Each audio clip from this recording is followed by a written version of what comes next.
Panditji, you really need no introduction apart from being India's preeminent musician. It isn't as widely known that you almost became a dancer and a singer. What has music meant to you? What do you get out of your music? Why are you a musician? Well, I guess I chose from dance and other forms of art that I was almost toying with everything.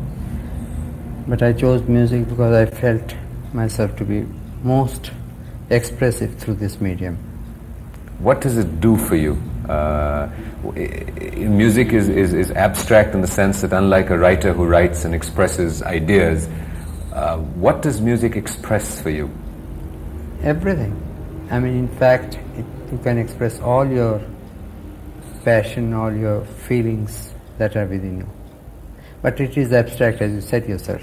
Writing, you can read it, it is in black and white. Painting is also.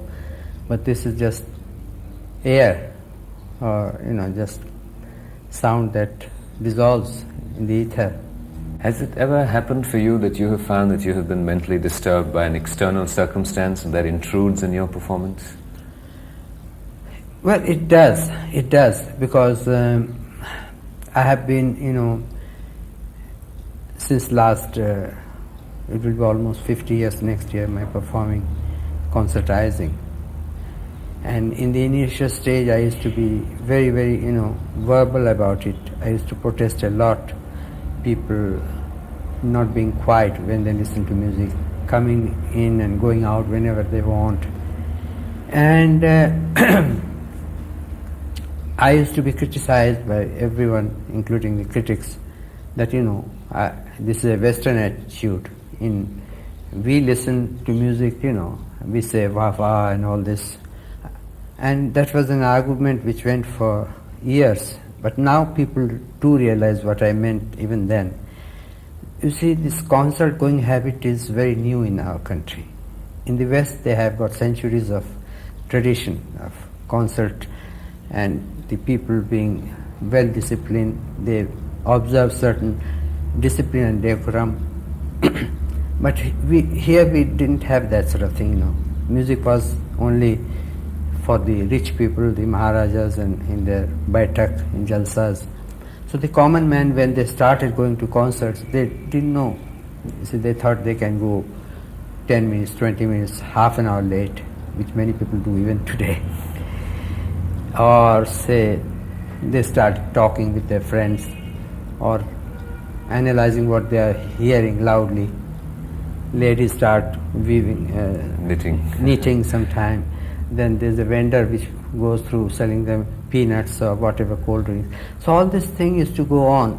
Some out of the way place, it still does. But I have been protesting, and thanks to my fellow musicians, they have also done the same. And now I think things are much better. But if music is in a sense universal, have you felt a sort of a variation in response depending on the class, background, and kind of people that you perform for? One does, to some extent, of course, you see. But I have been very lucky that way, especially during last 35 years I have been touring all over the world, and I never had problem. Again, I was like, in everything else, I have been criticized of, trying to play differently for the Western people. But what I did was only cutting down the duration of my performance. Because in the West, again, for centuries, they have been habituated to listen to music for a certain amount of time, have an intermission, and, they cannot sit for that long period. And then there are, of course, union regulations. I am told you have to end at 11. If you don't end at 11, a minute more, it will cost like £1,000 or $1,000, whatever.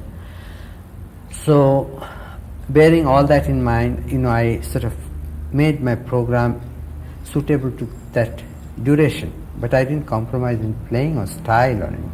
You've mentioned critics twice and criticism. What kind of relationship have you had with critics, and how has that affected or influenced you? Well, I always have had a love and hate relationship, but I'm glad to say that things are really very much different now. The standard of criticism today is much higher, much better, and we have really very good critics. Of course, you can't help, sometimes they have this weakness of being either biased or prejudiced sometimes, or the weakness of showing off their own knowledge while they criticize. But barring that, I think the standard is very much better. How do you react to criticism? Does it affect you? Does it hurt you? Well, before anyone tells me, I know when I have played badly, when I have given not a good performance, not an inspired performance. I know also when I have played fairly well, but I'm never satisfied. I never think I have played very well, never. But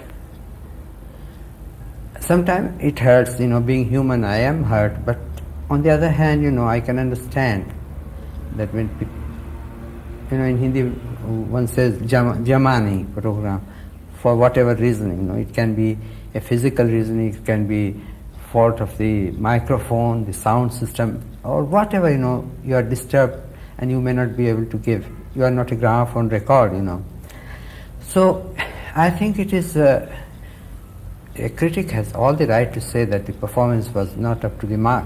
A major influence and impact on your life was Uday Shankarji, who you call Dada, and you spent much of your youth in Paris growing up. What was Paris like at that time, and what was your response to the seat of culture, really? Well, to me it is so vivid, though it happened almost 58 years ago, that I was physically, transported from Benares to Paris. And the excitement I can't describe, This change was too much for me. And Paris at that time, as you know, was the seat of the culture, the capital of whole world, cultural, artistic, all the painters, dancers, musicians, name it, they were all there. What impact did the time in Paris have on your personality now that you look back? It was a sort of very bohemian environment. You see, I never had a proper childhood, to tell you the truth. Because at the age of 10, I was immediately amidst the whole adult world of dance, music, and typical bohemian life at that time. This was the time of Gurdjieff and Rudolf Steiner and all the bohemians, They were I think, grandfather of the beatniks, who were earlier than the hippies. So it was really strange. At that time, I used to be like an observer. I used to be so hungry and try to absorb everything and watch, many things that I shouldn't have. And even going to States when I was in 1932, for instance, it was fantastic when I heard people like Cab Calloway or, Louis Armstrong, Count Basie, Duke Ellington in their prime, in their youth. Would it be an unfair question to ask you what were these things that you watched and you shouldn't have? Well, Paris was Paris, an open city at that time, and there was so much going on, and being in the whole artistic atmosphere where people drink and they are so free, I used to see their behaviors, misbehaviors, whatever you call it. And to me I took it after some time for granted. It didn't have any. Do you feel that influenced your life in later years, that the impressions of early childhood in Paris and your way of life and lifestyle and relationships? It definitely has a lot of effect on me, definitely. Because I saw far too much, too soon, and too much of it, and it was difficult for me to absorb all of that. Are you able to identify some of these elements? Pardon? Are you able to identify some of these elements that impacted your personality and may have influenced it in later years? That's what formed my nature, which is very strange, extremes, you can say. For instance, it was Dada, who was again, a fantastic character. He was like a Superman to me in my young age. He was such a turbulent personality, such a handsome place. He was such a great dancer and personality.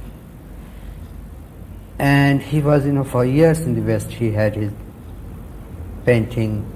He got the gold medal from the Arts College in London and all that. But then he took to dancing with the influence of Pavlova, all that you know perhaps. But anyway, to me he was like a hero. And when I think of it now, was amazing that in spite of having been there for so long, become almost total Westerner, he had, because he took to dancing and he was studying all the iconography of India, legends of India, mythology and all that. Then he came for a short while and stayed days and days in Ellora, Ajanta, just staying there, watching Kathakali for months, learning whatever he could, not really properly. But all that made him so deeply Indian. And it was with being with him that I also got that, and I had just a Bengali version of Ramayana and Mahabharata with me and few of these mythological books. I used to read Tagore, of course, Sarat Chandra and all these fantastic writers I used to read. And being in Paris, going to a school even and having or seeing all the life that I'm telling you, I was also at the same time introduced by my brother to this very, very Indian depth of culture, whatever. And that has always been, like the first base, which later on, thanks to my guru Baba Alauddin Khan, through music I got even deeper into it, because our music is so much connected with our old traditions that I had to. And on the other hand, I had the whole Western aspect, eating, living the life and being in it. So I have this like two poles apart very strongly within me. You learned the sitar while you were in Paris and you almost taught it to yourself in the initial stages. I was fiddling with all the instruments because in the group, we had this huge house, all the instruments. My brother had the largest collection, about 350 original Indian instruments, mostly drums, of course, folk drums and things like that. And I used to, they said I was talented, and I used to sort of take any instrument I could, just little practice I could play, any tune, anything. So no one bothered to teach me properly, you see. But I was a musician in the group also, as well as being a dancer. But when Baba joined, I was about 15. He joined the group for about 1 year and toured with us all over Europe, and he had to come back after 1 year. And at that time I really realized what music was, and I had seen people like Pablo Casal and Fritz Kassler, great personalities. But for the first time I saw a person, an Indian, a great musician with such a personality. He was like fire, absolutely, to me. He was very, very temperamental. He used to get angry, and when he used to get angry, God help who was near him, that sort of. But on the other hand, he was so nice, so sweet, and he told me that I have great talent, everything, but this is not the way. Though he started teaching me, he taught me a lot within that 1 year period, a lot of songs, Drupad, Dhamar, Khyal, Thumri, in vocal music, and also put me into the right track of sitar, teaching me guts, many, many things. But he was telling me that, you cannot really go much further in this atmosphere because you are doing far too much. But if you can leave all this and come to me, I'll teach you. And I am sure you'll make a good musician. So that's how he left me, completely bewildered. I was so puzzled after that. I didn't know, and because I was a very good dancer by that time, I had choreographed a solo dance myself and had tremendous, praise for that and touring. And I was about 16, and from the age of 16 to 17 and a half, almost 18, that was period when I was, getting a lot of success and becoming a young man. I was having a lot of fun, and the whole glitter and glamour of touring, best hotels. My brother was the first Indian artist, I think, who lived in that standard. Our group was the topmost ballet company. Solomon Hurok, the great impresario, used to be our agent. So, I had to take a very difficult choice to make. And I think thanks to the war also in a way, because that also came, and my brother thought of dismantling our Paris headquarters and coming to India and starting a culture center in Almora. And that's when I decided to leave everything and go to Baba Alauddin Khan, to learn music. Training of a young musician, what does it involve? There is sort of the exercises that you do, the molding of the personality that you have pointed out. What was the kind of transmission that took place between teacher and student? I had a little extra difficult time, being utterly spoilt as I was at the age of 18, having all my background of Europe and philandering and having the best of time and getting used to a lot of bad habits, as it is known. I'm sorry, I have to interrupt on this. You talk about philandering and bad habits, and I'm sure our viewers are dying to know what these were.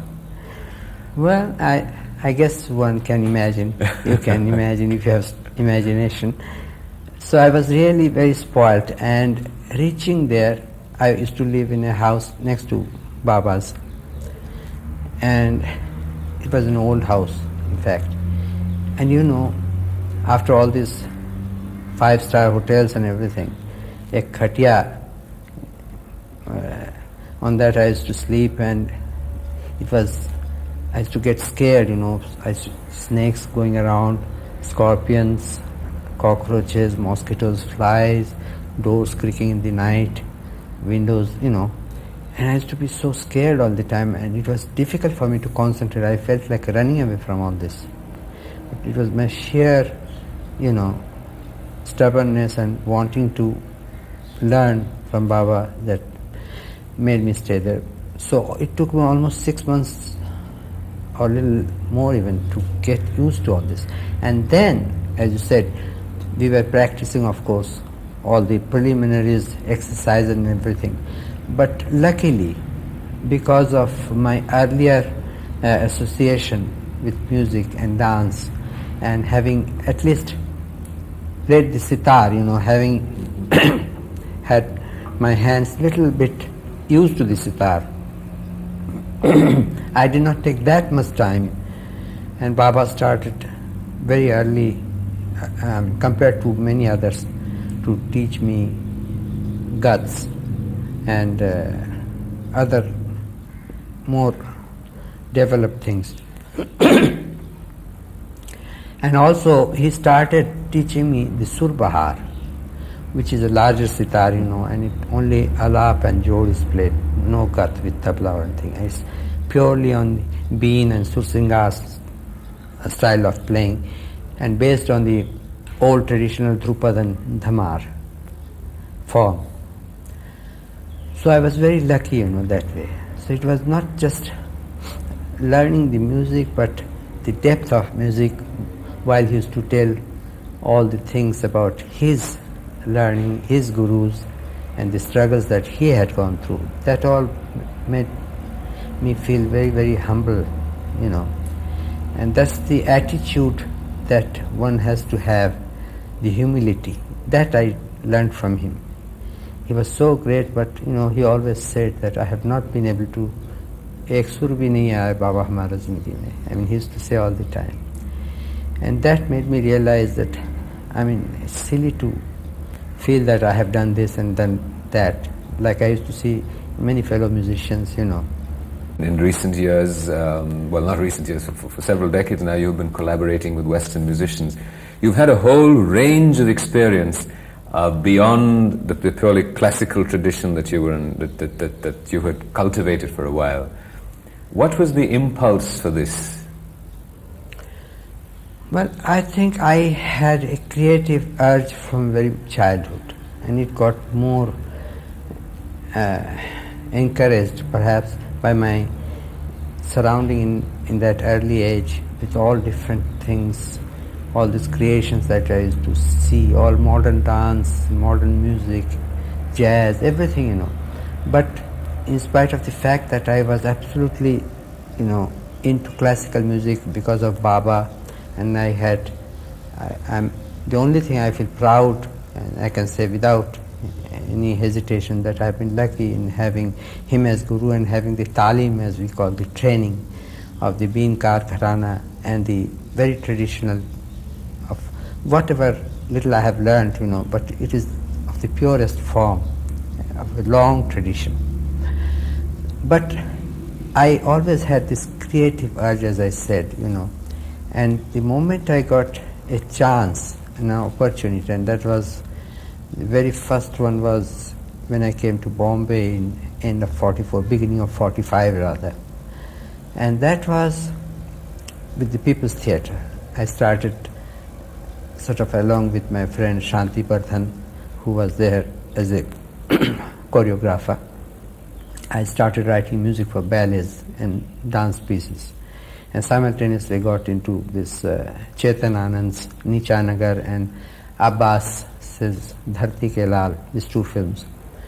And they were really supposed to be way ahead in many ways, and they were appreciated by everyone, but box office failure, of course.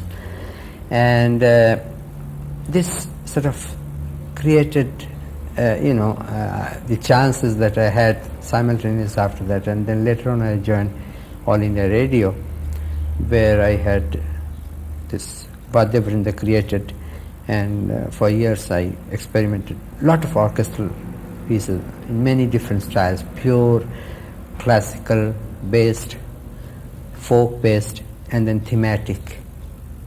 So all this, gave me a lot of experience. And when I finally started touring the West, I got more chances in writing music for films, documentaries. Even, a strange thing, maybe you have heard about it or not, I did the music for Alice in Wonderland for BBC. Mm-hmm. And you know who was the director? The famous Jonathan Miller. Mm-hmm. And that was an experience really, because to do a music with sitar and just oboe and few instruments for a theme which is so typically Western, but it came out so well because of the fantasy element. It was very much appreciated. But when you sort of perform with a duet, it would be the Western thing, with someone like Yehudi Menuhin, how do you prepare for that? Do you rehearse it? Is it scripted? Is it sort of scripted? Yeah, one has to write it completely for them, because they write, they read music, but Yehudi memorizes them also.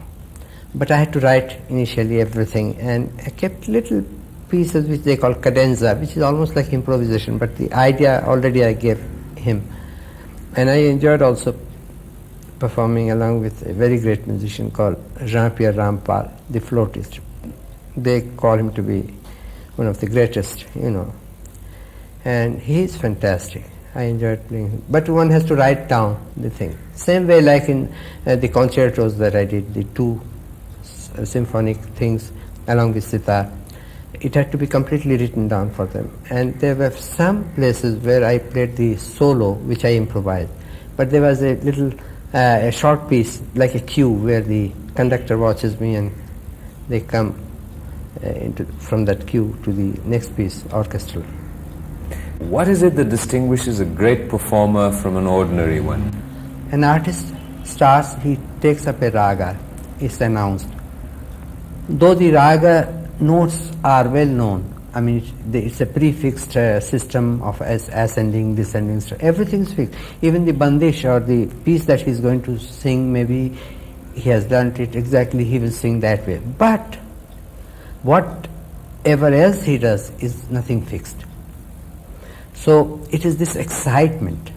It's this excitement of trying to do something new all the time. It's a spontaneous creation. You cannot say it is a composition or compose. He's not composing actually, but it's improvising spontaneously. And here we find same thing. Some people sing which is very mundane, very, it sounds all right. You get impressed when he does tanas very fast, but the rest of the time it doesn't touch you. You can be excited.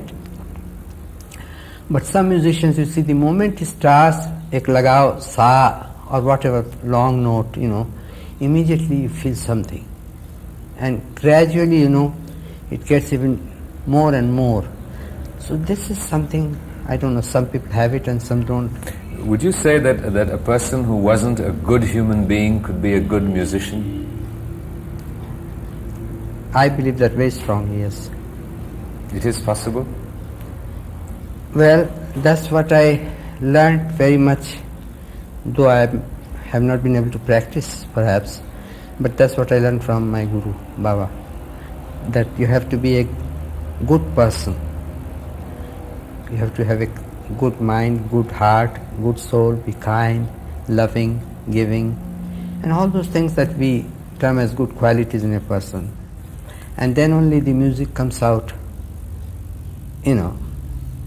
so pure and beautiful. But I'm afraid to say I have seen a lot of cases where this theory doesn't go through. A person who is utterly, you cannot put him in any standard of calling him a good person perhaps, but when he sings or plays, my God, it's so beautiful and something really happens. So how do you explain that? How important is the response of the audience to you in the quality of your performance?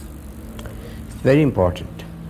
It's very, very important because that is what makes us inspired. But the appreciation in India, for instance, in the old system,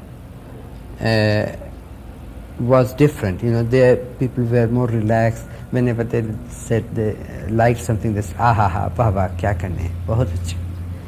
So that sort of thing we were attuned to that, and as long as it was not too loud, because sometimes, it becomes too much nowadays. For instance, they clap in the middle of a passage. That's bad. It completely destroys, especially when tabla plays a piece, then there's that thunderous applause, and it completely sort of, you have to start all over again. But appreciation in the proper manner, as we do in India, is something very good and done by the people who really understand. What do you look for in the many years that will remain in your life?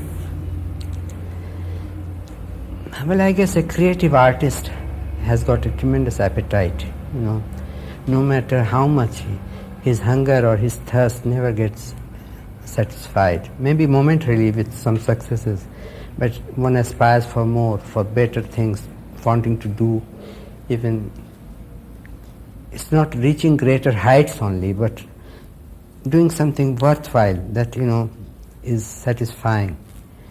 And I have not been able to do it yet. I'm still trying my best. Do you feel sometimes exasperated or frustrated with yourself? Absolutely. That's because, again, when you have such appetite, you are bound to feel frustrated because it's not so easy. Especially, it's one thing for me, as I have already expressed, I have these two different lives. What are you truly? I don't know myself, to tell you the truth. I'm too many things at the same time, perhaps. But, there are a lot of things that one cannot know about a person. One sees only what one sees on a platform or what one hears, what one reads. But especially people who are very complex and who have had a varied life of so many things are very difficult to understand perhaps.